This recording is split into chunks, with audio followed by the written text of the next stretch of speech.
नैब ने साबिक खातून अव्वल की दोस्त फराह खान उर्फ फरहत शहजादी के खिलाफ तहकीकात में बड़ी कामयाबी हासिल कर ली है। फरहत शहजादी और उनके शौहर एहसन जमील के नाम पर 117 बैंक अकाउंट्स का सुराग लगा लिया है। उस्मान बुज़दार के दौरे हुकूमत के दौरान 4.5 अरब रुपए की ट्रांजेक्शन का रिकॉर्ड भी मिल गया। आपको बताएं कि नैब ने साबिक खातून अव्वल की दोस्त फराह खान उर्फ फरहत शहजादी के खिलाफ तहकीकात में बड़ी कामयाबी हासिल कर ली है।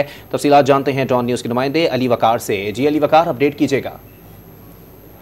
नैब लाहौर को ये बड़ी कामयाबी हासिल हुई है, जिसमें उन्होंने जो इंक्वायरी जारी थी फरहत शहजादी और एहसन जमील गुज्जर के खिलाफ, उसमें उनको 117 बैंक अकाउंट्स का सुराग मिल गया है, जिसमें 4 गैर मुल्की बैंक अकाउंट्स का सुराग भी नैब लाहौर को हासिल हुआ है। जबकि नैब ज़राए का ये कहना है कि बुज़दार दौरे हुकूमत में 4.5 अरब रुपए की जो ट्रांजेक्शन की गई उसका रिकॉर्ड मिला है, और ये ट्रांजेक्शन जो है वो मुबैना तौर पर तकर्री और तबादलों के दरमियान जो ली गई रकम थी उसका है। जबकि फरहत शहजादी और दीगर ने MNFT स्कीम से 50 करोड़ रुपए मालियत के जो रकम वो वाइट करवाई, और एक मारूफ जो प्रॉपर्टी टाइकून है उनके बेटे के साथ बनी गाला इस्लामाबाद में 240 कनाल अराजी की खरीदो फरोख्त जो है वो भी फरहत शहजादी और एहसन जमील गुज्जर के रिकॉर्ड से मिली है। ताहम नैब ज़राए का ये कहना है कि 2021 में फरहत शहजादी ने FBR को कुल 97 करोड़ के असासे जाहिर किए थे, जबकि फरहत शहजादी और उनके शोहर की मलकियत 10 कंपनियों का भी जो सुराग मिला है, जिसमें बहुत सारी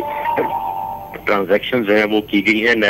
ज़राए का ये कहना है कि फरहत शहजादी और एहसन जमील गुज्जर का जो कैश बॉय था उसको भी गिरफ्तार कर लिया गया है, और उससे जो मिलने वाला रिकॉर्ड है उसमें भी बहुत से बड़े इंकशाफात सामने आए हैं। बहुत से अहम इंकशाफात सामने आए हैं। अपडेट कर रहे थे अली वकार, आपका शुक्रिया।